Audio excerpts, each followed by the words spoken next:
Hello. Hi. I need to get up to the microphone. Oh, Richard Okay. Lockwood. Hey, Hello. welcome to Hire Your Doctor. This is episode 24. I had to look at the screen. The notes. Yes, we just had a very huge laughing fit. Have you ever done that when you're a kid and you laugh so hard that your stomach hurt and then your mom or dad is just telling you to stop, stop, but you can't. It's like a fit of laughter happen because we just Eh, have that much fun over here in the Lockwood home. Sometimes. Except we had an entire day of getting things done. Isn't that fun? Yeah. Yeah, So there's a so Venn fun. diagram that shows like fun over here and then getting things done over here. And the circles don't touch They don't touch. at all. I get a lot of joy from getting things done, though, like checking things off the list. You should see his face. If you're listening, his face was a schmirk. I don't know. No. A shirk. Shirk. That's when you don't do something That's when you don't do something that you needed we're to do. supposed to do. Yeah. Yes. Okay. No. Well, let's see. We're going to talk about genetics part 2, episode 23. We started to lay the groundwork.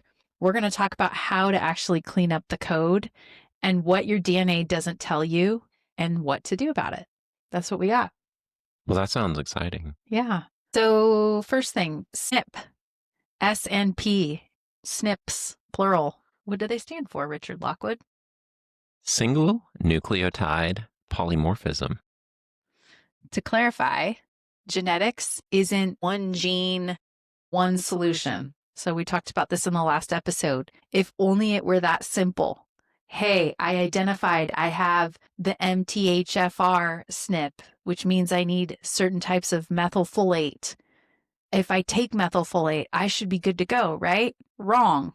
In some cases, you win the lottery, and that is really the only thing that needs to be done. But in most cases, I see that it is a multi-SNP situation, and some things required for MTHFR are not required for some of the other ones that you might have. Or might even counteract it. Or counteract it. Exactly. Right. So what you're kind of referencing is when we see a picture where a patient comes in and they're like, you know what? I did my 23andMe. I got all this kind of information and I'm taking this supplement for this and that supplement for that and this supplement for the other thing. And it's like, okay, well, those are all great, but those supplements counteract each other. Yeah. And Or maybe kind of create a picture that is harmful or not going in any type of a unified direction. And so you're not getting the results that you want, or maybe you're even getting a negative result. correct. And part of the cycle, the methylation cycle, and understanding the biochemistry of it is there's certain cofactors that you need even to get the first part of that cycle working. And then you got to get the second part of the cycle working. And those actually oftentimes don't include methylfolate right away. You have to use other things that move it along to prepare your body to even accept the methylfolate. So there's a whole slew of processes involved. And yes, people have used the Dr. Google and the interweb and listened to podcasts and bought books and taught themselves about this. And there's lots of really cool tools available to do that. And most of the time, Yeah, complex cases, it's not really going to be what you need. For instance, I could get 10 things that might be very useful and helpful things in general in life, but in the wrong order or at the wrong time, they're not really going to help you. For example, you're lost at sea and I give you a ton, like an actual ton of gold. You're sinking to the bottom unless you let that go. And you're just like, I don't need that. I could really use a life raft and maybe a radio in that order. yeah. You know what I mean? And so there's a time where you're just like, well, I just need money. And it's like, okay, well, you got money, but now you don't have your physical health or whatever.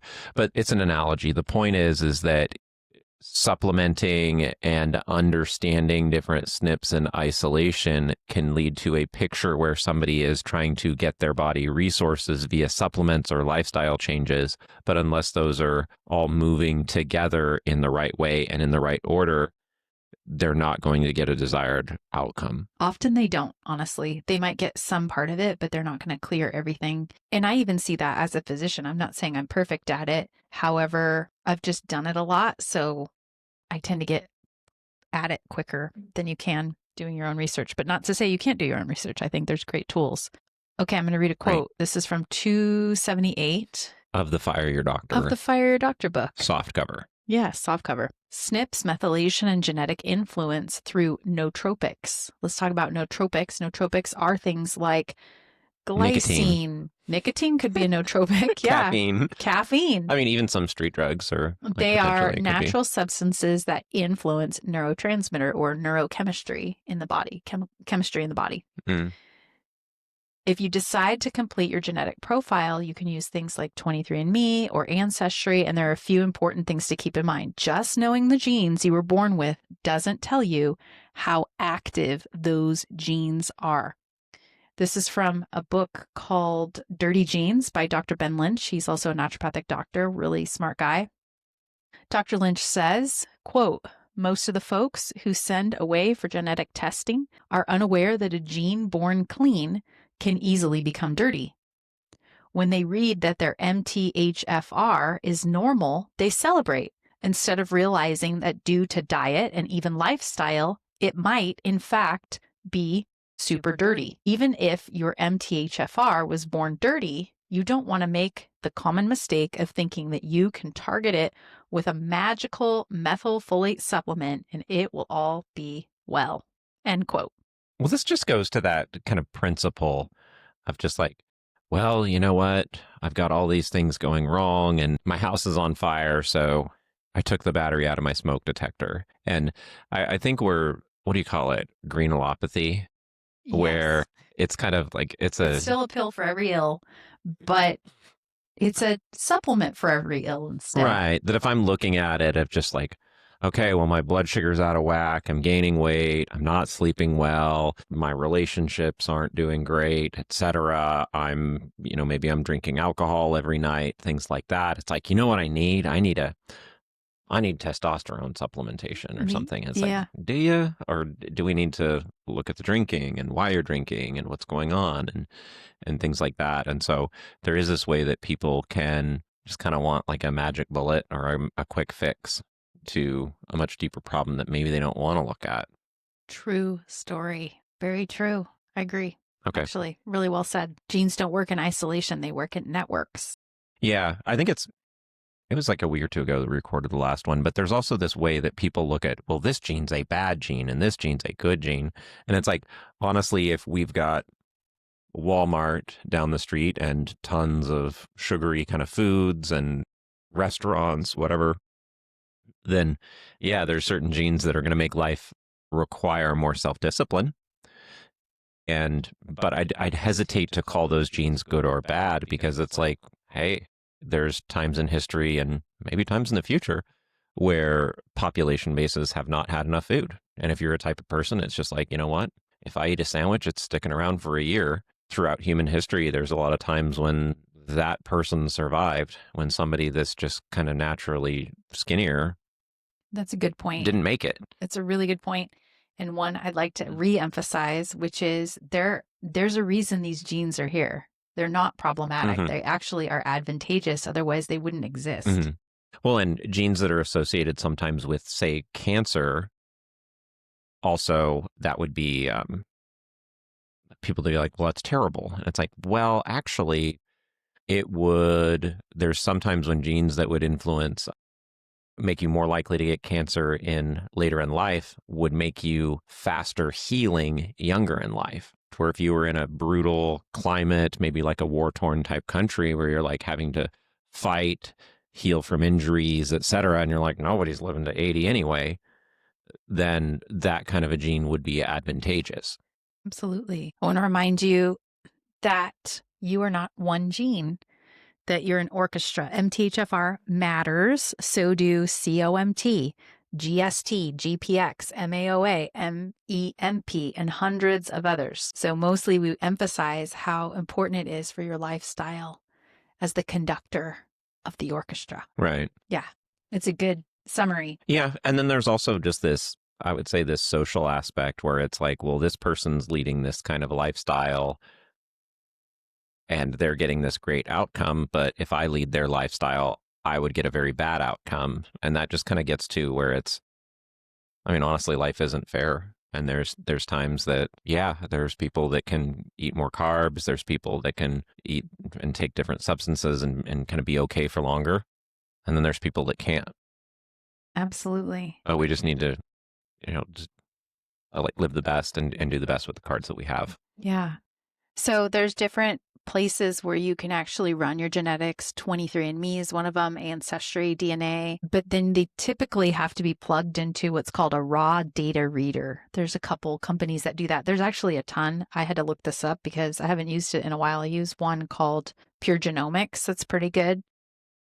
Let's see. Genetic Genie is one, Strategene, Opus 23, which I have certification to use. So it can be a tool, but again, it's not the dictator of the fate. So results are only as useful as your terrain and your ability to interpret it. So keep those things in mind, but that would be a start. So if you've just listened to the latest Joe Rogan podcast or Gary Brecka and they're talking about MTHFR and you're super excited to figure out if you have that, that would be a way to start. So you need to use a DNA company. Usually it's a cheek swab. You'll send it out. I always tell patients if they want to do that, do the cheapest one. It doesn't matter because you just want the raw data. So you don't need like the deluxe version. The Just color brochure. find the cheapest version to run through 23andMe, Ancestry.com. There's some other ones that I need to research, which have a little bit more legal protection for you because that is a concern for people is I don't want my DNA just floating around. And then all of a sudden your health insurance rate goes up. Which, to be honest, is the reason we haven't ran ours. We don't really necessarily want our DNA floating around. So, but I've been told that there is one that is much more secure. So, what if they cloned us? I know. So that's where I'm going. I'm going to get the evil Richard, like him to fight me.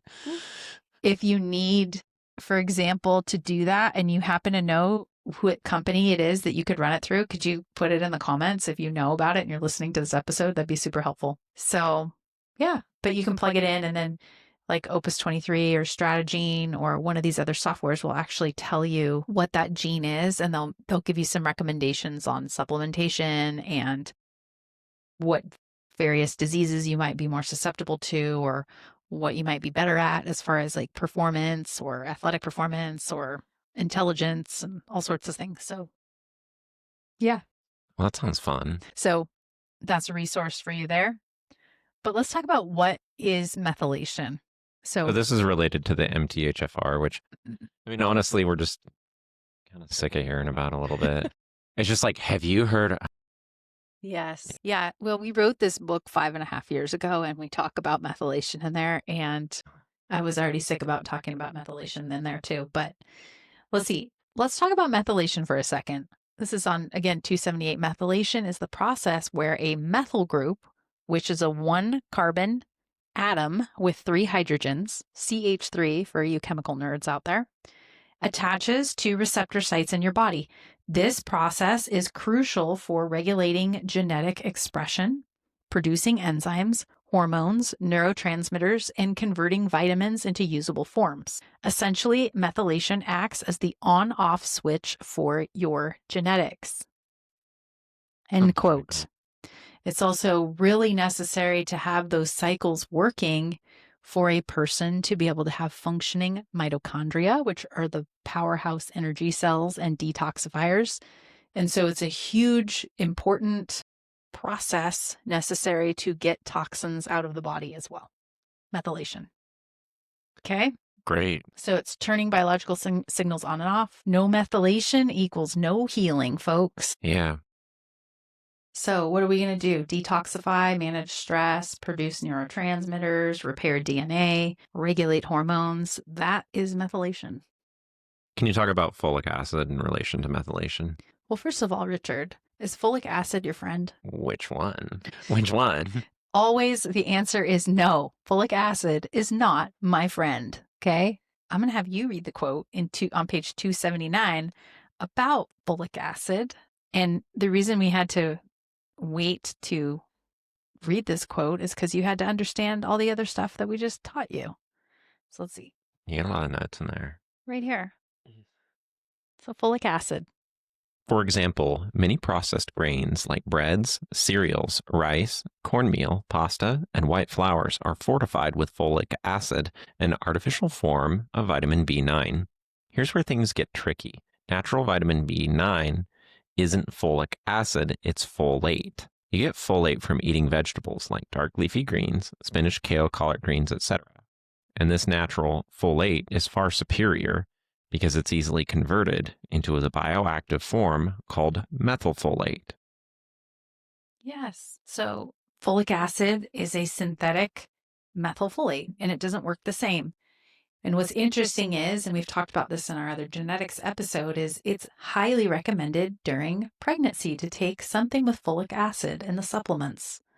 And it can cause things like cleft palating, neural tube defects, things like that. Well, If wait, isn't that why they're recommending That's it? why they're recommending it. However, in most people, as long as they have enough availability of methylfolate and they don't have a heterozygous, or no, I'm sorry, a homozygous dominant MTHFR, then it's not an issue and babies are probably fine. However, if you do have one of these genetic SNPs, it could actually increase your risk of things like miscarriage, cleft palating, and neural tube defects. We've mentioned this before on the podcast, but kind of in some more of the sections on food and fortified grains and things like that. And people are like, well, what's wrong with processed foods? I'm hitting my macros. I got this many carbohydrates, this much whatever. Everything's great. Got all my B vitamins here in this piece of bread. Awesome. So your problem with that is that commercially produced, enriched kind of B vitamins, et cetera, that are put in these processed foods compete with natural forms that are more bioavailable that would be better for you.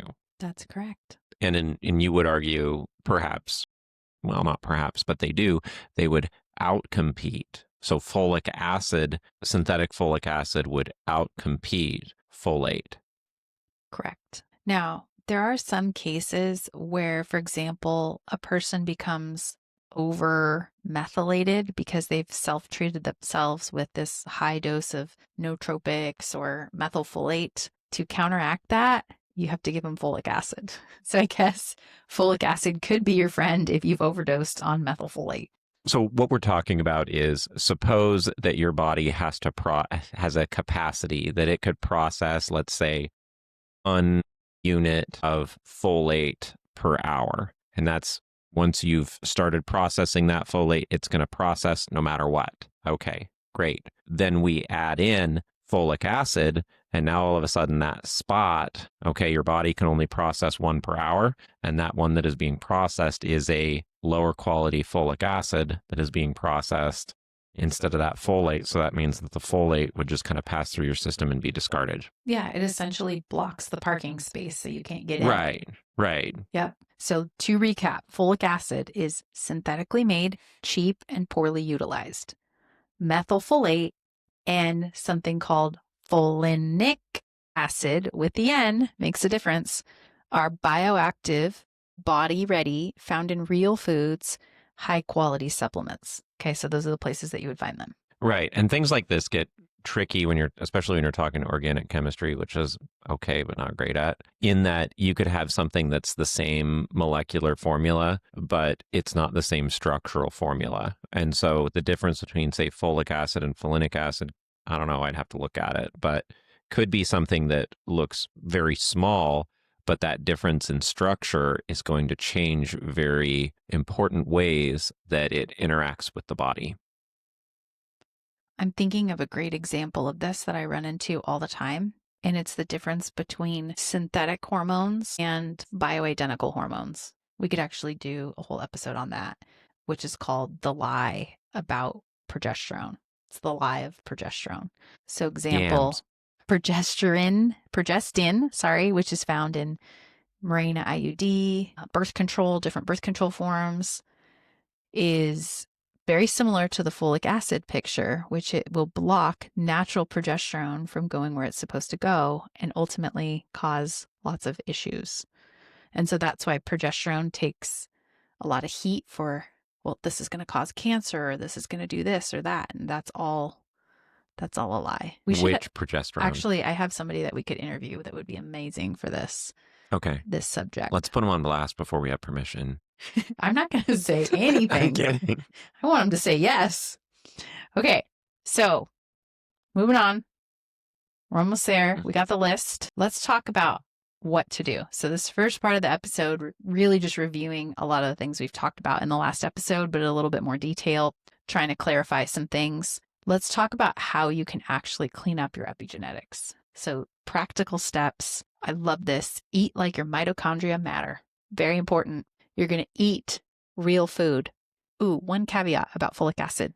I think I mentioned this in the other episode, but if I didn't, some natural foods, like for example, we always get the organic power greens, it will actually say on there folic acid. And you're like, what? There's folic How'd you get acid. that in there? How'd you get that? It has to do with the USDA labeling that everything has to contain folic acid. And so they're forcing them to call folate folic acid.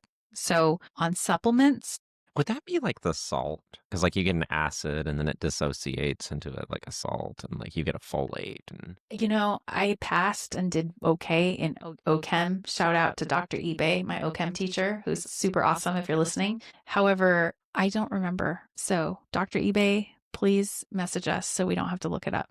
that's Tell fine. us the structure. That's okay. So yeah, I don't know. An 8 versus an ick. We're missing some sort of group. I don't know. But I would say you have to eat like your mitochondria matter. So your natural foods, like actual real food, like lettuce and carrot, oranges. If it says folic acid on the label, it's not most likely, unless they fortified the orange juice with it, it is most likely folate. Well, and also orange juice doesn't get a pass. Orange juice does not get a pass, Oh. by the way. So I would consider that a processed food that's very high in sugar. Bringing that around again, supplements, they have to actually distinguish between folate and folic acid. So when you're looking on the back of a supplement label and it says folic acid, or it says another B12 that I don't love called cyanocobalamin, then don't buy those ones. So pick your active forms of, I like hydroxycobalamin, these are different types of B12, adenosine cobalamin, obviously methylcobalamin, all fine. So just read your labels, especially on your supplements. Okay. Well, let's pause there, because you mentioned a couple things that would like narrowly increase folate and some of your trace minerals and stuff like that. But we often will get people you get kind of two camps. People that are trying to kind of get away with something in their diet, as in like, oh, well, it's organic ice cream. And it's like, it's still ice cream, buddy. So we'll get that. We'll also get people that are on kind of like a very strict regimen. And usually that came because it was beneficial. For instance, somebody was maybe 10 years ago, they were eating a lot of inflammatory foods and they were like, we're going low inflammatory, we're going keto, we're going this. And or even going vegan, and it served them for a while. But maybe this years long, extremely strict diet is starting to leave gaps. So we've also seen this with a lot of our very athletic population, particularly kind of your kind of CrossFit athletes, stuff like that, because there's like no off season. It's like, we're going hard every single day. And it's like, okay, well, if you're trying to maintain like a competition fitness weight for 10 years and you're also trying to have kids, maybe nurse, stuff like that, which we will see on occasion in our patient population, something's got to give. That's true. Yeah, it's hard, especially because I always say, how much are you burning from your savings account? How much do you have left, either energy wise or nutrition wise? To do the thing that you want to do, you need to make sure you have the correct amount of fuel. Right. And so a competition, like a competition weight or percentage of body fat and things like that, is not going to leave it's not going to leave very much to spare. A correct amount of fuel, and a type of fuel that is digestible by your particular system. Yeah. So it's both. Because people can take, well, I'm taking a multivitamin, but I'm like, is it absorbing? Is it actually going into the cell, or are you just peeing it out? I don't know. I always say, I like this. You can actually buy the most organic, kissed by angels, blessed supplement. And if you're not digesting it and it's not going into your cell, you might as well be throwing money down the toilet. Yeah, we'll see that where people are just going crazy on the supplements, but not really getting a result. And it's like, are we really digesting that? And usually there's something weird. Maybe there's a toxicity or there's something, and it's like you're doing many things, but there is only one thing that's needed. Martha. Yeah. That's Okay. It's a kind of esoteric, like biblical it's a little reference. Easter egg in there if you know it. Yeah. Okay. So coming over here, we're going to just some practical steps. Here we go. Eat like your mitochondria matter. Avoid folic acid, artificial ingredients, and anti-inflammatory. No, I'm sorry, yeah. inflammatory foods, especially your seed oils, your inflammatory oils will block some of these folic acid additives. I'm sorry, I'm not making any sense. Back up. You want to avoid inflammatory oils like seed oils because they will block methylfolate. Okay. Prioritize sleep, hydration, and minerals. Sweat, move, breathe, and pray. Create a nervous system that feels safe to heal. Epigenetics, remember, is the influence you have above your genes. That's exactly what it means. Epi being above, genes, meaning it can rule over how your genes are expressed through food, lifestyle, mindset, relationships, spiritual life. That will determine if it's going to switch that healing on or switch it off. Is it dirty and plugged up and not working because you either have that gene or because your lifestyle has dirtied it to the point where it looks like you have that gene issue? It could be either one. So all of it matters. What she's saying here, there's a couple that are like, breathe, move, pray. Where's love in there? The sisterhood of the traveling scrub tops. No, I don't know. The point there, and the reason that that point matters when we're talking about nutrition and these kinds of things, is that your body is taking cues from your emotional state and your spiritual state. Meaning, like we were talking about, like flushing supplements down the drain because you're just kind of passing them out of your body. If you and your personal stress is living in kind of like a war zone state, your body will take that cue and just be like, well, hey, listen, who cares about MTHFR if I could die today? And so you will be in that fight or flight state. You will be in that high cortisol state. And these kind of long-term things about biohacking and kind of getting all of your genes working properly, like it's all just going to be wasted energy if your stress levels are not in line. Amen. My brother in Christ. Amen. So, what else do we want to say? What are some common questions that you hear in the office in regards to genetics? I mean, I've kind of said it before in other episodes, but we get into the two camps of the people that are either basically like feel like my genetics are this, my family history is this, so there's no point in trying. You might as well just like smoke, drink, and eat an unhealthy lifestyle, eat an unhealthy diet because everybody gets cancer anyway. And so we will see people that just kind of give up. Then you'll also see people that are like, everybody in my family gets this type of cancer, so I'm going to go get elective surgery to try and like get rid of it. Or their entire life kind of revolves around trying to fight that. And I think both of those are like mistakes, that it's really the highest level is when you can move on from it. I agree. I'm going to go back really quick and then I want to go forward. So because we're about to touch on this and I think this is really important and it goes with what you're saying. This is a quote from the book as well. Fire Your Doctor, page 280 on the paperback. Dear super athletes, overtraining over a long period of time can be harmful to methylation as well. Overexercising causes a spike in stress hormones and a depletion of nutrients, leading to a disruption in the body's ability to methylate. Don't get me wrong, most people who are not highly dedicated athletes are not overtraining.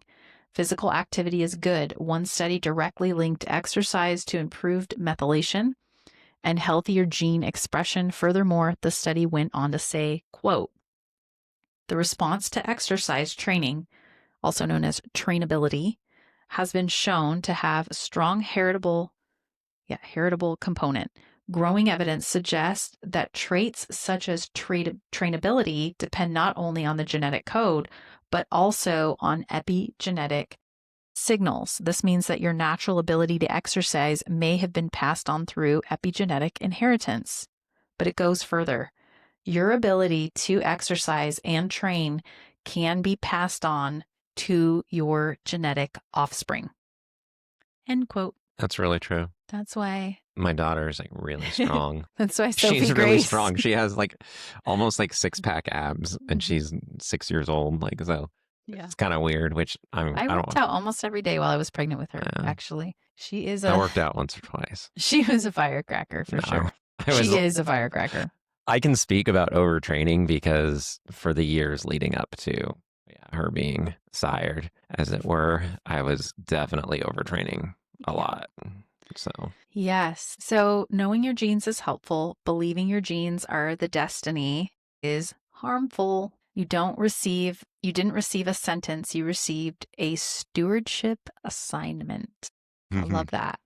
Genetics are the blueprint. Then God is the architect, and he did not design you with fragility as your destiny. You were made with adaptability, resilience, and the power to choose life-giving patterns. You want to read that quote from the Deuteronomy 30:19?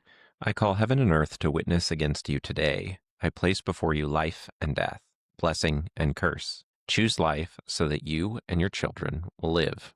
And that is Deuteronomy 30:19, and it's the Message translation. Your genes, they might set the stage, but your choices, habits, and your faith decide the whole story. You're not trapped by your biology. You're invited to steward it. That's our belief. Right. And also, it's like, there's so much to be grateful for. There is. Yeah. So we can, I wish I could. It's like we look at the highlight reel of everybody else's genetics. Like somebody might, a lot of people looked at me and they would say stuff, oh, you're just skinny. And it's just like, I'm training for not just competing in a 5K, but like winning a 5K. I was competing in martial arts. I was always injured. Injured bad. And, yeah, I know. And it's like 2 or 3 workouts per day. And my cortisol levels were off the charts. And it was, so people would see that tip of the iceberg and just be like, well, you're just that way. And it's like, no, I'm that way because I'm fighting every day to be that way. And ultimately that wasn't sustainable for me over the course of decades. And we just kind of look at it like, well, hey, this person can eat more carbs than me. Well, that person has a better job than me. And this person has that. And it's like, it's easy to just look at the highlight reel, but we don't really look at the cost of what it takes to get or maintain that positive thing that person has. So true. That's so true. I think for me, sometimes just doing the workout is the win for me. I do it. I talk to my patients. I'm not working out because I feel like I need to be a supermodel. It's because I want the mental health. I want the stress release. I want it to physically come out of my body. Of course, I want to be strong. I want to be able to have the energy to take my kids to the trampoline park and jump with them. I was one of the only parents I saw at the trampoline park actually jumping with their kids. Everybody was just sitting on their phones, not looking doing like important life-changing work. Yeah. And it's like, no, we're just here to play with the kids. We're only here, an hour or two. Like, let's just put it down. Let's be present with each other. The only time I pulled out my phone was to take videos of them or to take pictures of them and just, and I'm victim to that too. I will definitely be what we call phony in our house. Yeah. And not be present and be grateful for what we have. But I was jumping on that trampoline with my kids, and I definitely was grateful I had the energy. I wasn't out of breath. Yeah. I was able to keep up. I didn't come home limping. Like, it was a win. I didn't sprain my ankle doing it. It was really fun, actually. Yeah. Somebody would ask, like, why are you going hiking? It's like, I'm going hiking so that I can go hiking. Yep. And it's like, if you don't use that, sooner or later, it'll just be, oh, this is expired. That talent you had. And that's where you see people, like growing up as a kid, I would see people and I was just like, people just kind of sprain their ankles randomly and just people just kind of injure themselves. It's like, yeah, no. People that maybe they were very athletic in high school, maybe college, or maybe as a young adult, and then they don't do anything for 10, 20 years, and then they're at the church volleyball game. That's the person that sprains their ankle. I have a great story, and this is actually Hypothetically, it's a shout out to our friend. 1989, Trout Hill, Oregon. Actually happened. Not naming names over there. Don't remember the names. Yeah, I have a good story. It's a shout out to May, our friend May, and she is so awesome. She's in her 70s and she is super fit and strong and yelling at us about how we are not and we need it. We definitely I'm need it. strong. So she had a patient of ours who also does training with her, and her and her husband had lost over 60 pounds. And one of the things that she really wanted to focus on in her, 60s was, if I fall, I don't want to break my hip. And she actually had a really nasty fall. I think it was either this year or the year before, and fell out of a bus and like really fell hard and literally got up, had a bruise, and kept on going with her day. And she was like, wow, I have been working out. The strength is what helped me kind of catch myself in the right way. I didn't hit my head. I didn't break my hip. And she was just so pleased with it. And so was I. So it can be done. But Yeah. she had to train to do that for sure. And she had to want to be strong and healthy and influence her genetics in a positive way. I like that. Yeah. Well, we are going into the last episode that's actually related to the book. And then we have a whole slew of great episodes after that. A lot of our listeners have been asking, well, what happens when you're done going through the book? Are you going to keep talking? Well, by popular demand, we will keep talking, and we have more episodes lined up. I've got a teaser. Next episode, we're actually going to go through how we do things in our clinic, the actual terrain way, as we call it, and how it unfolds. And I don't know, it'll be fun. Workup. We'll talk about our case workup. We'll talk about our process. We'll talk about what we do, how we think of things, and we're just trying to get everybody thinking like that, because we can help people detoxify a lot better than we've seen in the past. Believe it or not, one of the doctors that we wouldn't mind firing is my wife. We work too much. No, but that was actually one of the reasons that we wrote this book was what if the bottom half of our kind of patient base just didn't need to see us? Because what if they just read the book, or able to make some lifestyle changes, make some changes here and there, and it was unnecessary? And one of the frustrating things that you had iterated to me, this was back in 2017, 2018, was I don't want to be telling people these really basic things and charging quite a bit of money to these people just to tell them just kind of this easy stuff. Drink water. Drink water. By the way, drink water.